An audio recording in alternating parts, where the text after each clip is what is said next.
and welcome back to another episode of the Good Twin podcast. Today we're back with more quick bites where we try to answer your questions as quickly as we can and as concisely. And we'll just jump straight into it, no faffing or anything. Ready? Question 1. You guys talk about mobility all the time. Why is it so important?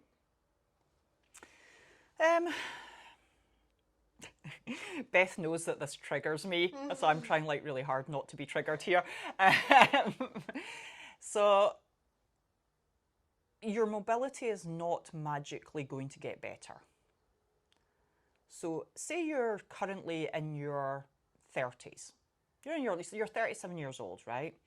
And you struggle to fully extend your arm overhead. You struggle even more when you try and extend both arms overhead. So think in terms of like opening a window by pushing it up the way, that sort of thing. Now, how many times in your life do you need to extend your arms overhead? I'm going to say it's a moot point, because that mobility that you're experiencing at 37 is going to get worse, a lot worse. Now, people don't like to think into the future. They imagine it as this mythical land where everything's going to be like beautiful and smell gorgeous and taste wonderful.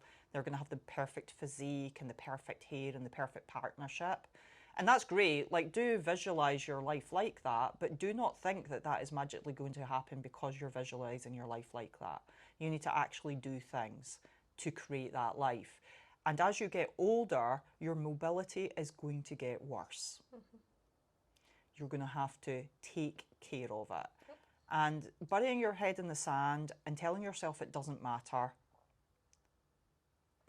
like, sure, you do you and all that, but I need you to be fully informed of why it matters. There is not a weightlifter. All right, okay, there's probably some. A lot of weightlifters, meaning people that do snatches and clean and jerks as their sport, can do the splits. Why do they feel the need to have that level of mobility? And it's not just so that they can catch a lift really low in a squat. It's so that they do not get injured. Your susceptibility to injury is much higher if your joints are really stiff and tight. If you can't straighten your knees properly, if you can't extend your elbow properly, if you can't move your arm through a full range at the shoulder, if you can't stand up straight because your shoulders are so badly internally rotated, like, your likelihood of injury is much higher. And then there's all sorts of other restrictions about, like, if you're trying to do a sport and like your sport requires you putting your hands overhead, like you play golf or something, your swing will be restricted if you don't have full shoulder mobility. You know, if you're, oh God, we could go on forever. If you're playing rugby, I'm not saying rugby players have some of the worst mobility I've ever seen, but rugby players have some of the worst mobility I've ever seen.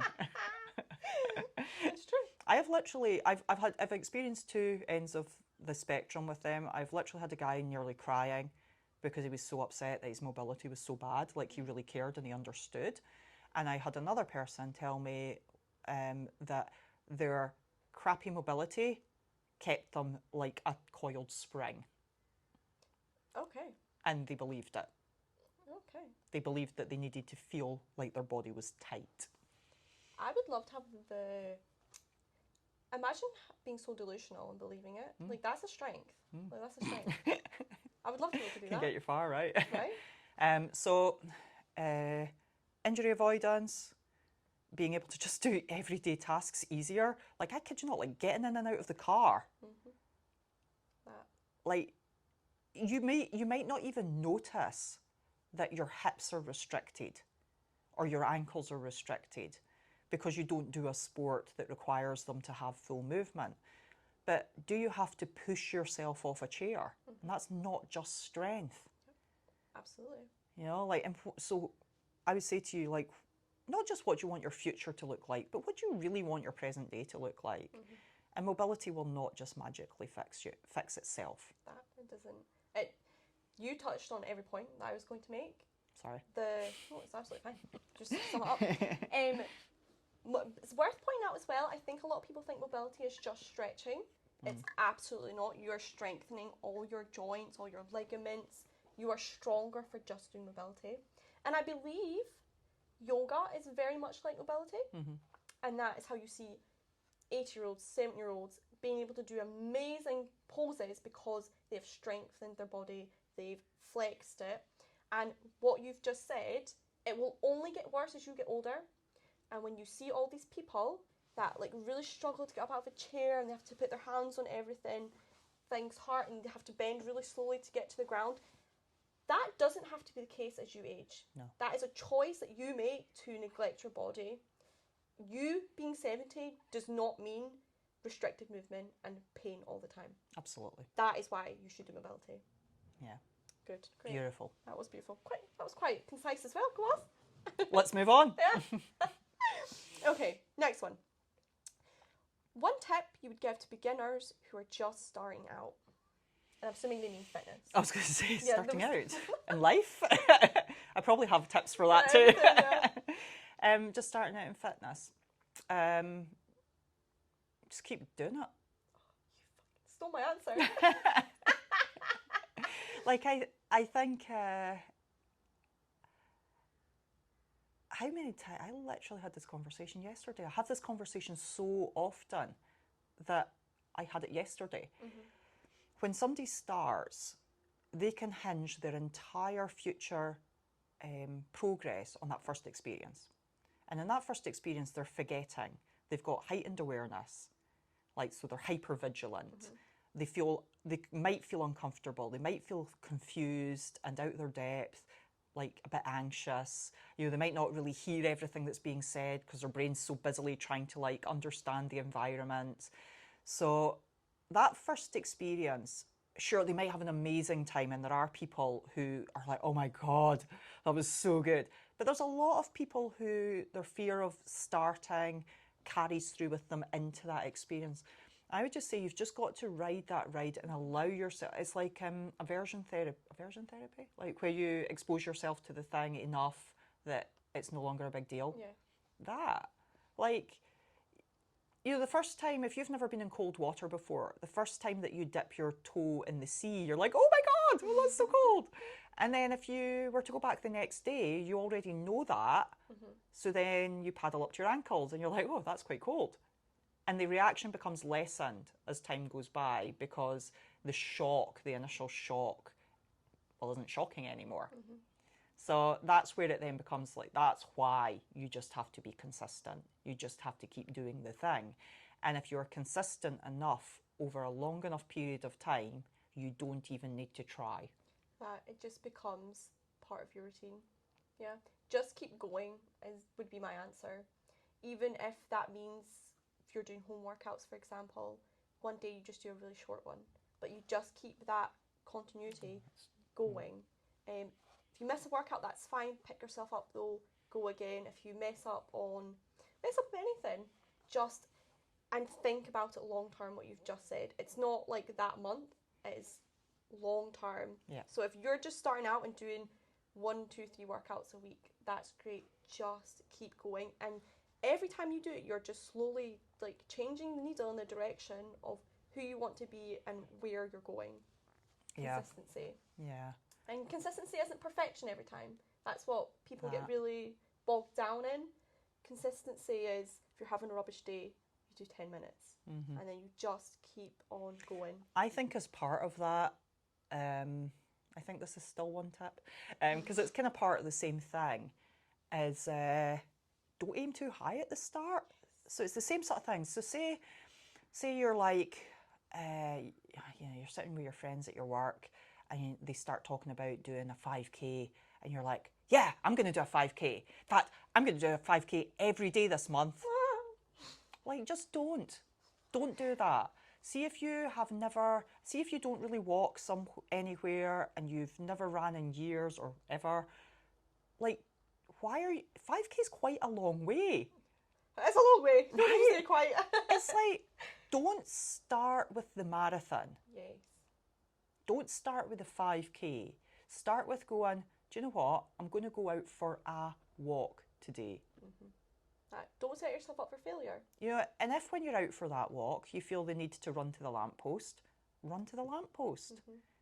You know, don't terrify yourself by thinking it has to look a certain way. So true.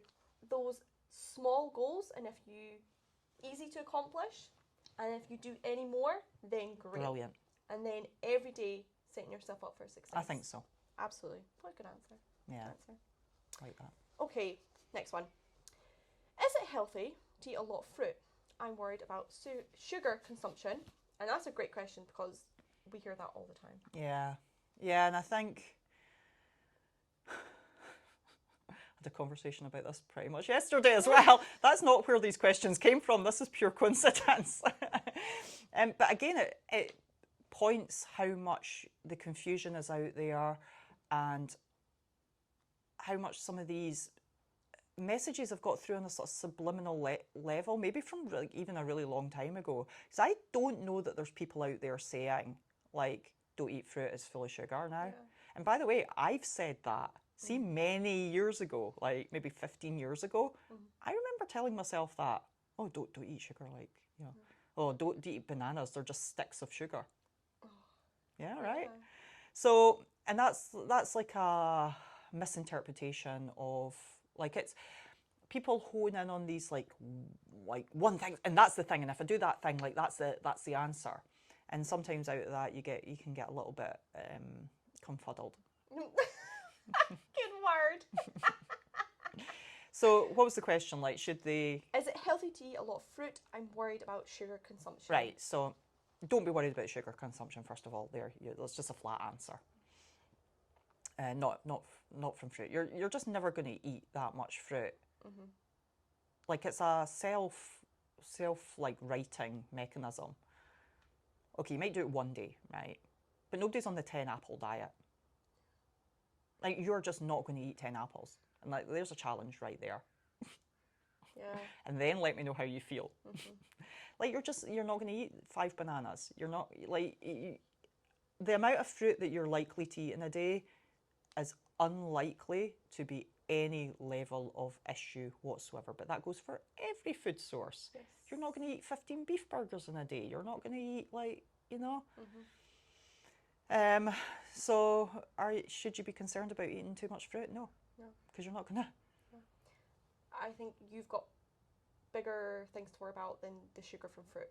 If you eat a lot of bread, if you eat pastries, pasta, and you're worried about sugar, start there. Don't start with fruit.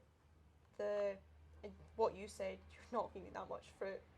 And things to look out for if you feel like you maybe are like how you feel, like health, like has your like stool changed? Is it weird? Yeah, right. Things like that.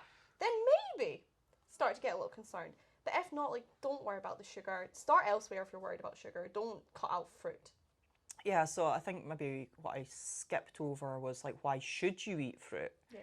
And of course, the nutrient density, the vitamins and the minerals and the fibre that you're getting from fruit is so vital to your health.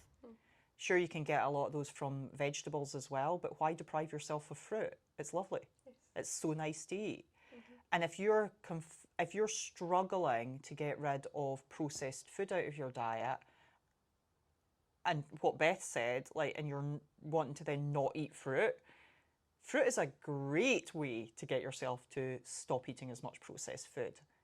Mm-hmm. You know, it's like when folk are like, oh, what should I snack on? Well, like, eat a carrot, like, eat an apple, eat, like... Strawberries. Say something nice, Anne. Eat a carrot. Carrots are nice. Do you know, actually, as well, this is a second point, but I'll say, see when you actually look at, like, the calorie density of fruit, like, it's pretty low. If you take a handful of strawberries. So that means there's not actually that much sugar in it. Yeah. It might be higher in sugar compared to something like protein, but, like, a handful of strawberries is, like, 50 calories. So there can only, like, scientifically be so much sugar in it, and it's actually not that much. Yeah, that's a great point, because in the past, and I would still do this now depending on the individual, I've told people to eat berries as a free food, as in, like, don't record them. Yeah. Because the likelihood of somebody eating 500 calories worth of berries is so small. And even if they did, it would so push out other things. Yeah. Because the quantity they would have to eat, they'd be eating them all day. Yeah, you'd be taking out another mortgage, by the way, if you were going to eat 500 grams of berries. And this economy. So, yeah, great way of helping you to move away from processed food. Eat So, the fruit. yeah, eat the fruit. Eat the That's fruit. nice. Eat the fruit. Eat the fruit. We're Gonna get that in a wee t-shirt. Lord Q-Berry. Well then, that rounds off our Quick Bites episode. Thank you guys so much for watching. And if you enjoyed this, like the video, let us know in the comments. And we will be back at the same time next week with another podcast episode. Bye. Bye just now.